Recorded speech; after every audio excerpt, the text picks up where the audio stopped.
नमस्कार दोस्तों। आज मैं आपको एक ऐसी कहानी सुनाने जा रही हूँ जिसका शीर्षक है एक सही मार्गदर्शक। एक कॉलेज में राहुल नाम का लड़का पढ़ता था।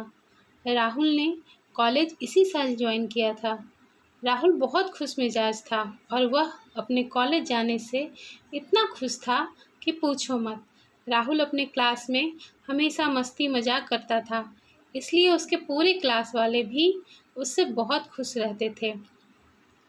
लेकिन अचानक से राहुल दुखी रहने लगा।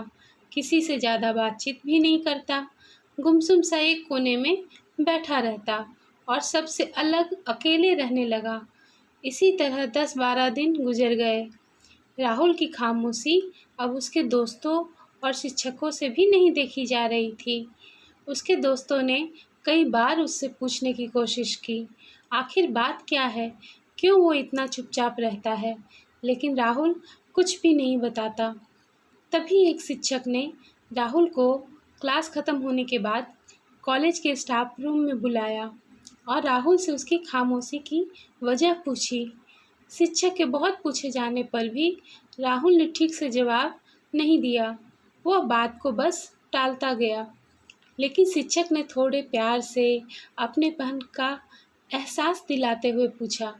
तब जाकर राहुल ने कहा कि सर, दरअसल बात ऐसी है कि मैं एक लड़की से प्यार करता था। वह लड़की मेरा दिल तोड़कर चली गई क्योंकि मेरे पास ज़्यादा पैसे नहीं हैं। इसलिए मैंने उसे समझाने की बहुत कोशिश की। मैंने उससे कहा कि मैं बहुत मेहनत करूँगा और उसकी सारी इच्छाएं पूरी करूँगा, लेकिन वो फिर भी मुझे छोड़कर चली गई। अब मुझे कुछ अच्छा नहीं लगता, मानो ज़िंदगी ख़त्म सी हो गई हो। शिक्षक ने राहुल की बात गौर से सुनी और समझी। शिक्षक ने कहा, आज कॉलेज ख़त्म होने के बाद तुम मेरे घर आना। कॉलेज ख़त्म हुआ और राहुल शिक्षक के घर गया। शिक्षक ने राहुल को अपने घर के अंदर बुलाया और राहुल से कहा कि तुम कुछ पीना चाहोगे? राहुल ने मना कर दिया। तब शिक्षक ने मुस्कुराते हुए कहा, अच्छा, मेरे हाथ की शरबत ही पी लो। और वो शरबत बनाने चले गए।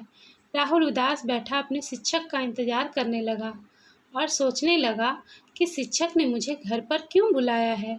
उधर शिक्षक ने नींबू पानी बनाया, जिसमें उन्होंने जानबूझकर शक्कर कम और नमक काफ़ी ज़्यादा मिला दिया।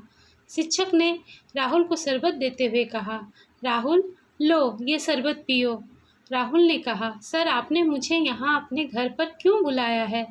तब शिक्षक ने मुस्कुराते हुए कहा, बताता हूँ, पहले तुम ये शरबत पियो, फिर बात करेंगे। और राहुल शरबत पीने लगा। जैसे ही राहुल ने शरबत पिया तो राहुल का मुंह अजीब सा हो गया।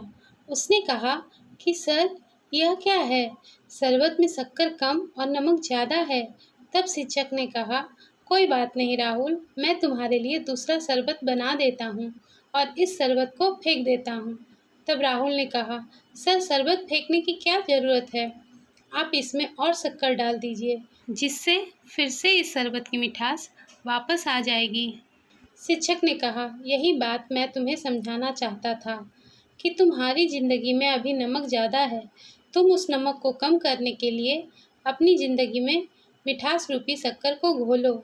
शिक्षक ने राहुल को बड़े प्यार से समझाते हुए कहा, जो बात बीत गई है उसे याद करके दुखी होने से कोई फ़ायदा नहीं होता। परिणाम स्वरूप तुम दुखी हो जाते हो। इसलिए उस बात को भूल कर फिर से नई दोस्ती करो, खुश रहने की कोशिश करो, लोगों से मिलो जुलो, बातें करो, अपनी पढ़ाई पर ध्यान दो। फिर देखना, तुम जल्द ही खुश रहने लगोगे। राहुल को यह बात समझ आ गई और राहुल ने शिक्षक से कहा, बहुत बहुत धन्यवाद सर, जो आपने मेरी मन की स्थिति को समझा और मुझे सही रास्ता दिखाया। आपने जो कहा है अब मैं वैसा ही करने की कोशिश करूँगा। और धीरे धीरे कुछ ही दिनों में राहुल अब पहले जैसा हो गया और खुश रहने लगा और अपनी पढ़ाई पर ध्यान देने लगा।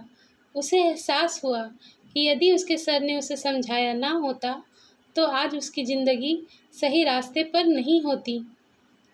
राहुल अपने शिक्षक के पास जाता है और उनके चरण स्पर्श करता है और कहता है कि सर, अगर आपने मुझे समझाया ना होता, मेरा सही मार्गदर्शन न किया होता, तो आज मैं सही रास्ते पर नहीं चल रहा होता। आपका बहुत बहुत धन्यवाद है सर। मैं भगवान से प्रार्थना करता हूँ कि हर विद्यार्थी को आपके जैसा मार्गदर्शक मिले।